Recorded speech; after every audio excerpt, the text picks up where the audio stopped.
Hey everyone, how's it going? So we're currently 1 month away from the release of the Mass Effect Legendary Edition. I'm really excited about it, and I've been wanting to make this video for a little while where I just sort of give my thoughts and opinions about the current updates, but I've been waiting for more information to surface before I decided to make a video on it because, I don't want to make a video when there's just like 2 new bits of information released. So I've written a list in front of me of everything that I kind of want to talk about, and most of the things that I'm going to be giving my thoughts and opinions on in regards to the recent updates is one, a video that was released a few days ago by IGN. If you haven't seen it yet, if you're one of the whole 2 people watching this video that hasn't seen it, I'll link it in the description. That's the video where you're going to see the most recent graphics comparisons from the original to the remasters, and on the EA website there's a list of everything that they've changed and updated throughout all 3 games, and so just the more important ones to me is the ones I'm going to be talking about. So I'm not here to report the news, I'm just going to be giving my thoughts and opinions on all these current updates. If you don't care about that, fair enough, I totally get it. You can click off this video, go watch a cat video or porn or whatever it is you do in your free time on the internet. It's all good. Also, just really quickly as well, every now and then sometimes people will ask me where I got the shirt from that I'm wearing in my videos. So this one in particular, like most of my shirts, I got on redbubble.com.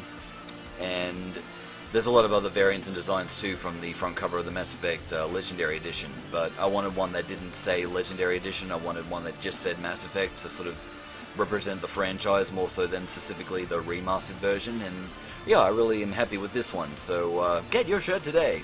Also, this video is not sponsored by Redbubble, because who's going to sponsor me, am I right? Okay. Moving on, I'll try and get through this list as quickly as I can, and I want to start off by talking about the graphics, mostly the updated graphics, because the first game is the one that's got the biggest graphical overhaul, and, fair enough. The leap between the first game and the second game was pretty big and significant, because, usually when there's a sequel that comes out within, 2 or 3 years, the, leap is only about this big, but it was like that between 1 and 2, and so that gap was a little bit shorter between 2 and 3, simply because, well, they both look great graphically and I think still hold up today. First game, not so much, so fair enough that that's getting the biggest graphical overhaul. And for me, it's not just a enhanced port, it really is like a graphical,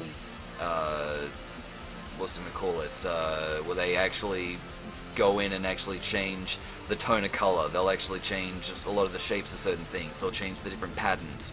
This isn't quite like the difference between Halo 2 and its remaster, but maybe closer to the first Halo game and the remaster of that one. And, I wholeheartedly approve of this decision. The one thing that I'm a little bit on the fence with is the tone of color. And what I mean by that is this, and keep in mind something about me as well, I'm a huge fan of noir, neo-noir, tech-noir, provided that the presentation of that type of noir is focused on silhouettes, shadowing, and lighting. So basically it's something that you could almost picture in a graphic novel being brought to life on screen. So just some examples, the movies John Wick. There's an Indonesian martial arts action film that I really love called The Night Comes For Us. So basically the way that they present, that kind of stuff is what I really like. And the first Mass Effect game, in its original Xbox 360 format, seemed to actually be a lot more reminiscent of noir.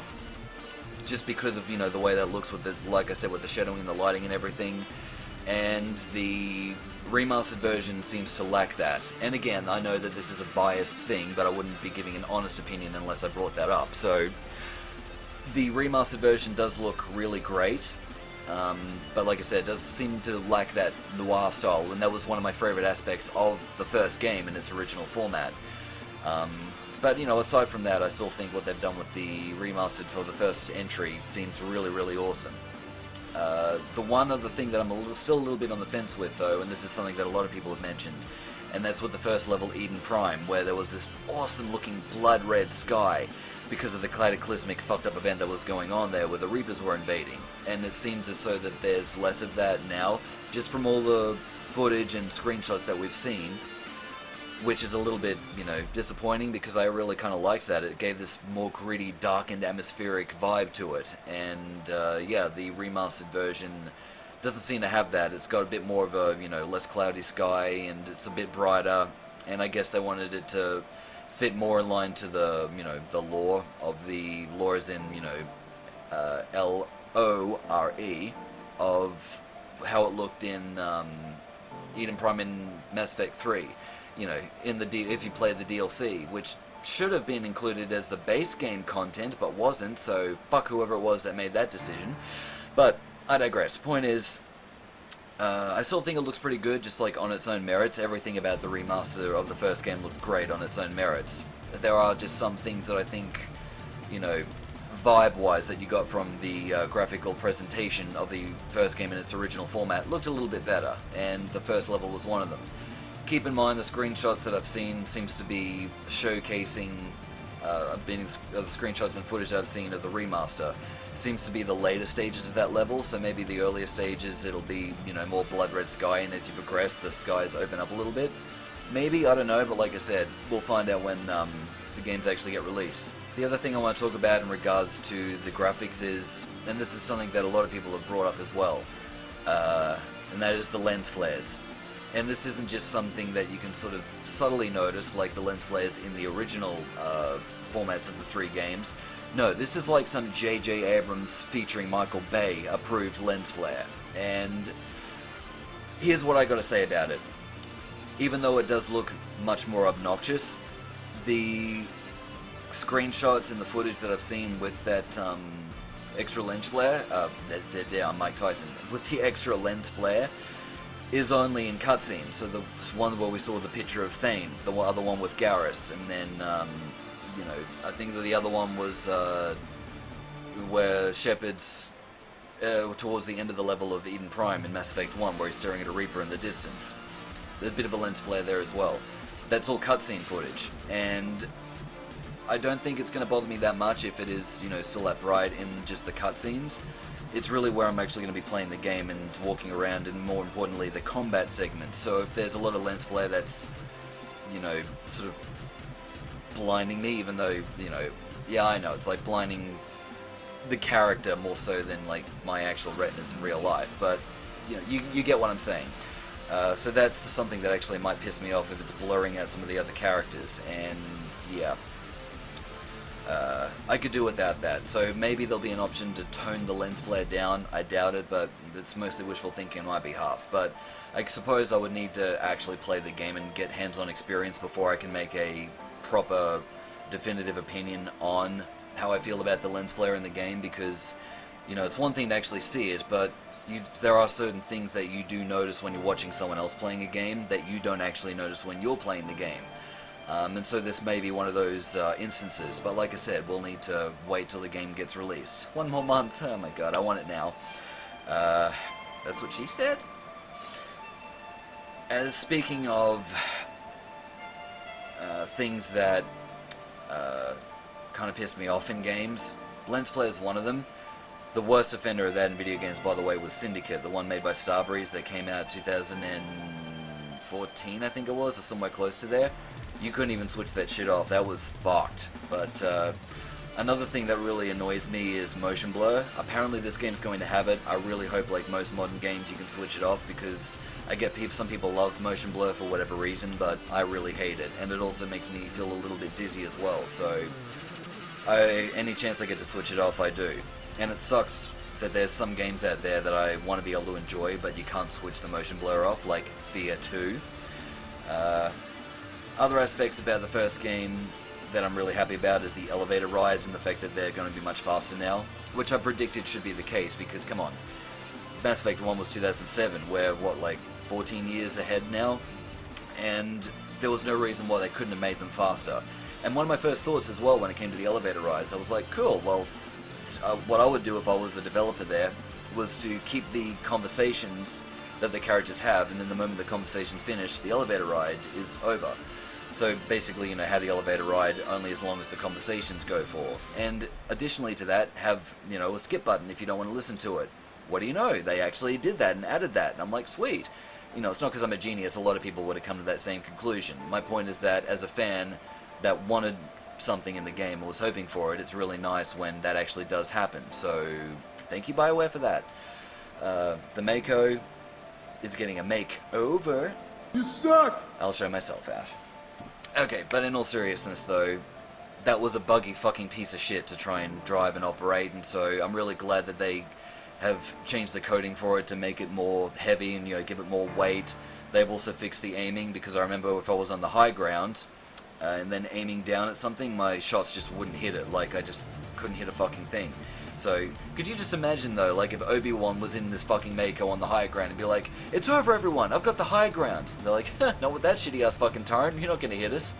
So, yeah, the other thing they mentioned as well with the Mako was that, and I never actually drove in the lava in the game to know this, but apparently that meant instant fatality. And now apparently it doesn't mean that, you're just going to accumulate damage over time. The other nice added feature is for the Mako is they added a boost thruster. So basically the Mako can sprint. You know, I'm like, nice, that's pretty awesome.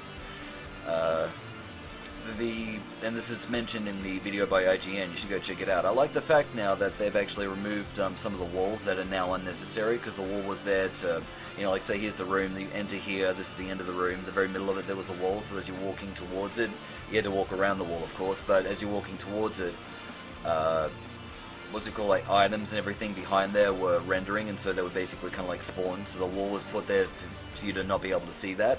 And so it was kind of like placed there as a tactical decision due to limitations of the engine and the hardware it was running off at the time. But now, despite the fact it's still running on the same engine, the hardware that we have now compared to what we had back in 2007 is leaps and bounds ahead. So yeah, there is no reason to have the wall there to break up the rendering, because everything would render before you even enter the room. So that's great that I don't need to go the long way. And some of you may not think it's a big deal, but I really do appreciate these subtle little differences in aspects that they've changed and updated. So, you know, no complaints on my end. Here's some other things I wanted to mention though. This is where the part of the video is going to get a little bit dicey. And this is the stuff that's not going to be in the game. 1. The Pinnacle Station Dlc, which is confusing because when the game was announced back in November on N7 Day, it was promised that we were going to get all the DLC, and so as it turns out, the Pinnacle Station DLC, the source code was corrupted, and that's why they can't add it in the game. And even the developers said that it was heartbreaking, I believe, or disheartening, something to that effect, but basically they weren't happy about it either.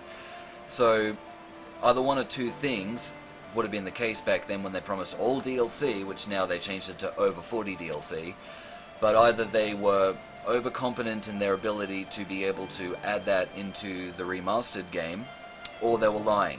But if they were lying, which I don't think they were, because if they were, and I quote YouTuber Yell Chaos when I say this, if they were lying about that, it's basically like trying to get into the porn industry by lying about the size of your dick. Eventually people are going to find out that you're full of shit. Something else we're not going to see in this remastered trilogy, specifically with the third game, is the multiplayer. I wasn't that heartbroken about that, simply because I don't play multiplayer. And I get that other people would be upset about it. From what I've heard, it was actually quite a fun multiplayer. However, the majority of people that play the Mass Effect games, especially if you're going to play all three, aren't going to be playing all three just to go, man, I can't wait to get me some of that multiplayer in Mass Effect 3. You really show up for that, you know, story-driven single-player experience. And the other thing I do at least appreciate that multiplayer is not going to be part of the third game is the fact that they've rebalanced the war strength, or war efforts, whatever it's called, but basically your war readiness, that was the one. Because you could increase that by playing multiplayer, and I never did, but I still got a war strength over 100%, so, you know, it's probably because I just did everything in the single player game. The other thing I'm going to mention, and this is where the video is going to get a little controversial for some people, but it has to do with Miranda's ass.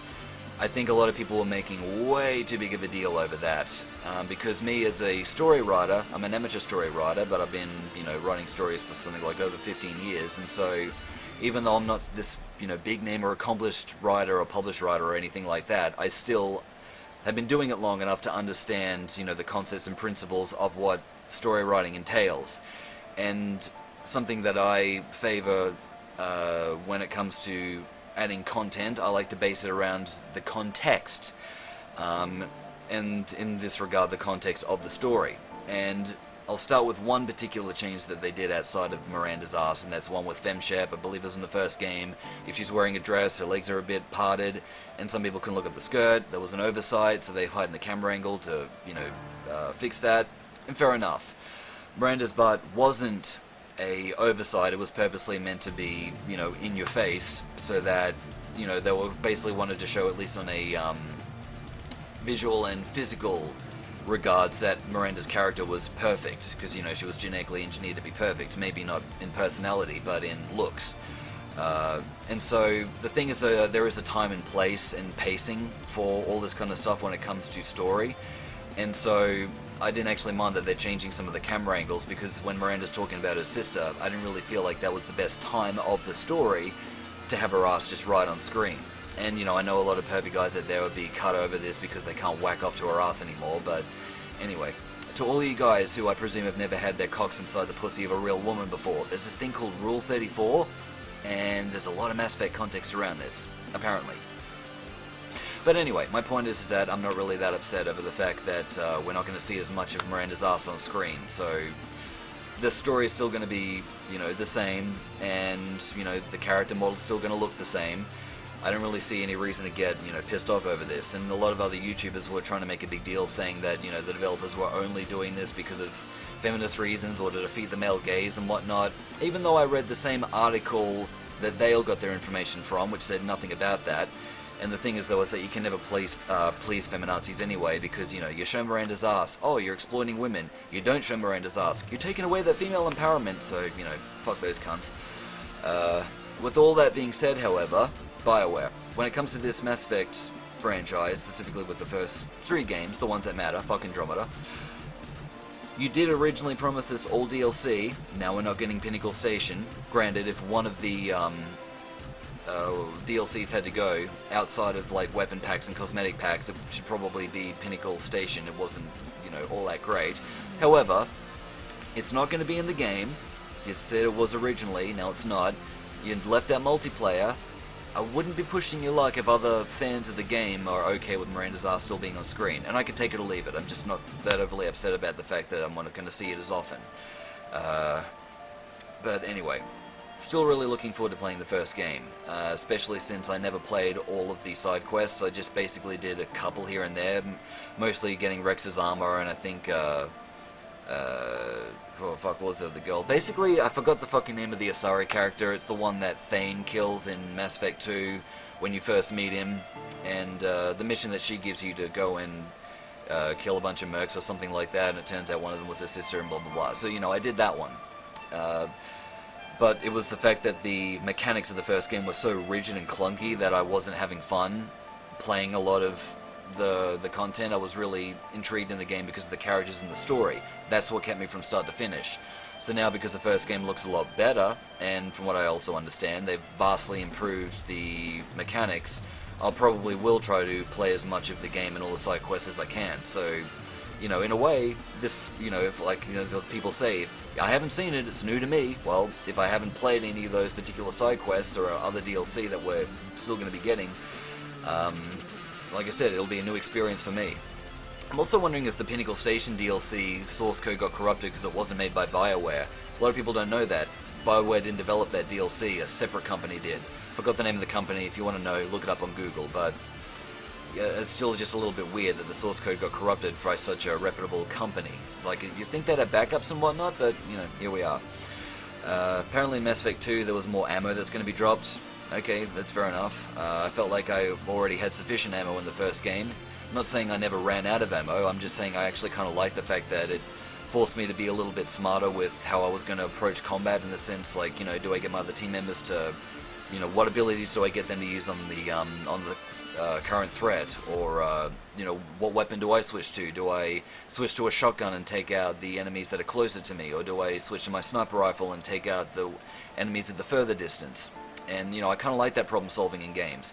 I'm not really a big fan of the super difficult, like Bloodborne or Demon Souls kind of combat, but I don't want to be held by the hand either. So, when I find that I'm actually trying to force myself to be, tactical and problem solve within games, I kind of like that feeling. So, I'm just worried that maybe more ammo will eliminate that problem solving, but, who knows, we'll see.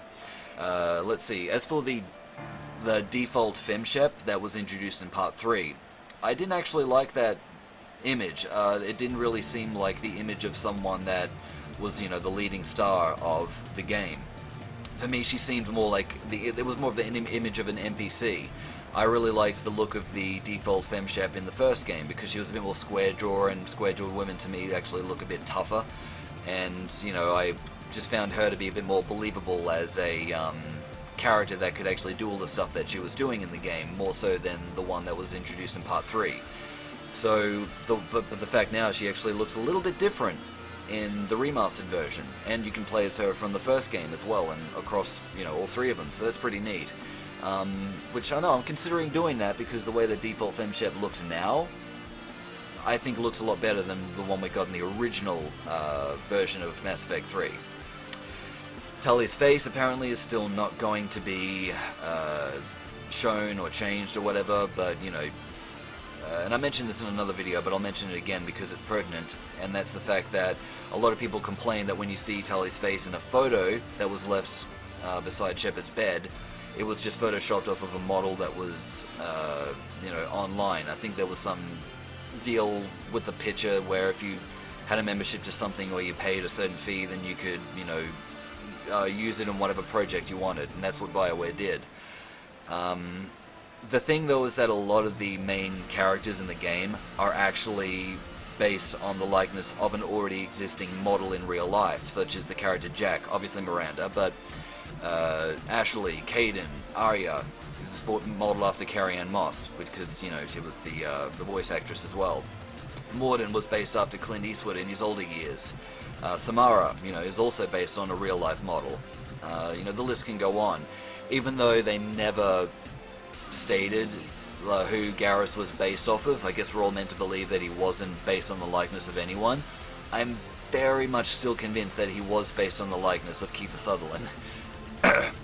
But, you know, they may have just not mentioned that simply because they didn't want to pay the actor royalties or something, who knows. But, you know, if you look at a side-by-side comparison of Garrus and Kiefer Sutherland, at least in the years around when, you know, the first game was made, you know, you could see some similarities there. You know, plus Kiefer Sutherland plays Jack Bauer, a badass, you know, and Garrus is also a badass. You know, it works. So, yeah, that's my point. I'm just like, you know, even if you did see Tully's face outside of the picture, it was still probably going to be based on some model, so it's no big deal to me.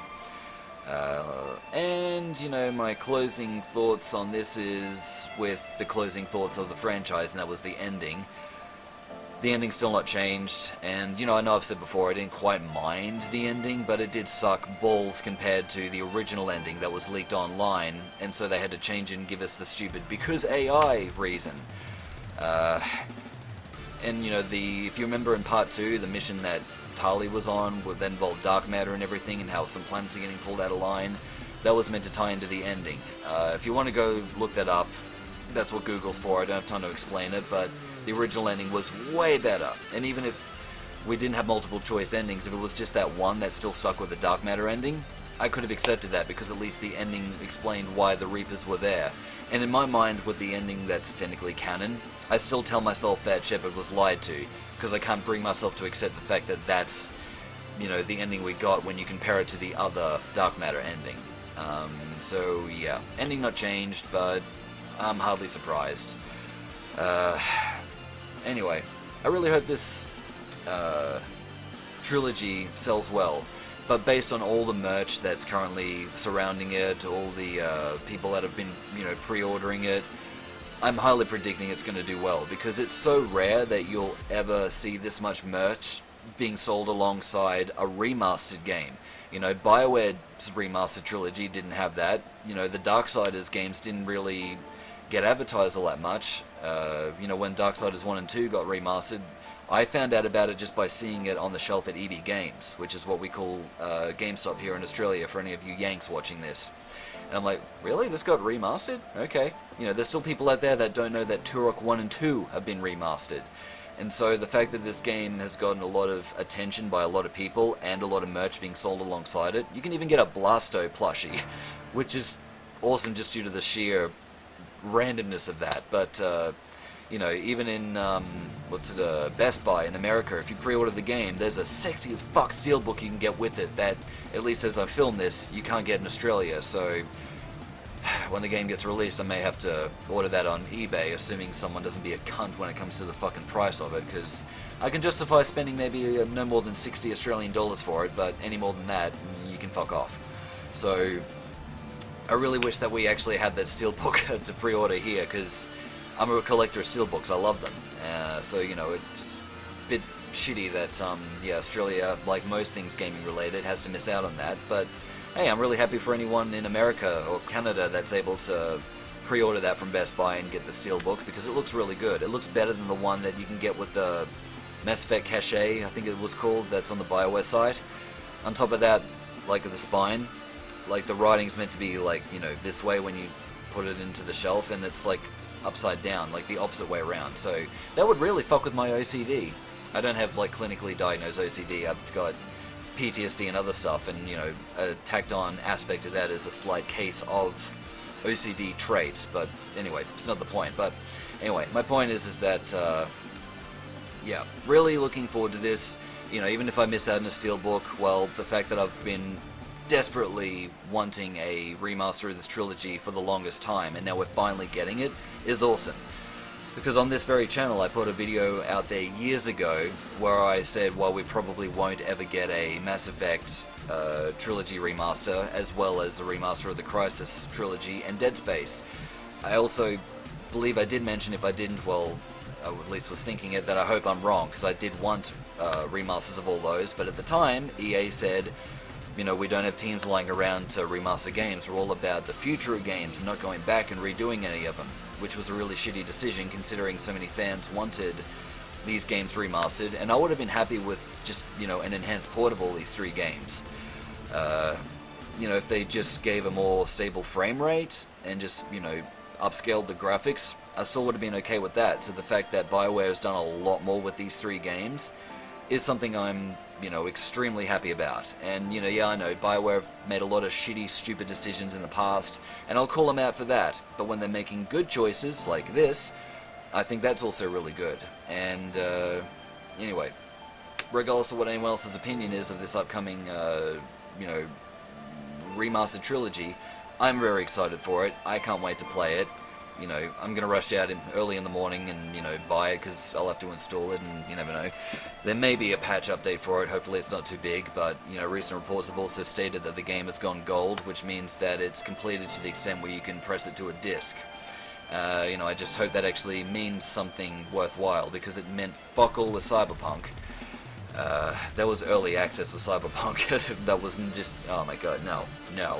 Okay, I don't care if you're going to blame their publishers or CD Projekt Red, but someone fucked up. That's my point. So, you know, yeah, my point with that is that because they're now able to put it to a disc, it seems as though that release date of May 14th is locked in place. So, super excited on my behalf. And yeah, that about wraps up my thoughts on this. So, probably won't make any more videos on this until the game is actually released and I play it, because I want to give a, you know, proper review on them and give my thoughts and opinions and how it holds up compared to the original. So until then, I thank you all for watching. You're all amazing and awesome in your own little way, and so I'll catch you guys in the next one. Until then, have a good day, go play some games.